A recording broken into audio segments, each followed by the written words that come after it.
Mobile tab, mobile ATM card असलेली bag चोरलेल्या चोरट्यांना केले 2 तासात जेरबंद। स्थानिक गुन्हे शाखेची कार्यवाही। जालना जिल्ह्यातील चोरीचे गुन्हे उघडकीस आणण्याबाबत माननीय पोलीस अधीक्षक अजय कुमार बन्सल साहेब यांनी स्थानिक गुन्हे शाखेचे पोलीस निरीक्षक पंकज जाधव यांना सूचना दिल्या।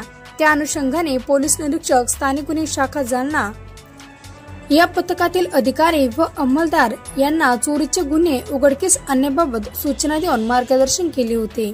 दिनांक 23 मार्च रोजी पोलीस ठाणे कदीम जालना हद्दीतील सोमेश्वर महादेव मंदिर येथून मोबाईल टॅब व मोबाईल एटीएम कार्ड असलेली बॅग चोरीस गेल्याची फिर्याद रावसाहेब शिंदे यांनी जुना जालना येथे दिली होती। यावरून पोलीस स्टेशन कदीम जालना येथे अज्ञात आरोपींविरुद्ध गुन्हा दाखल करण्यात आला होता।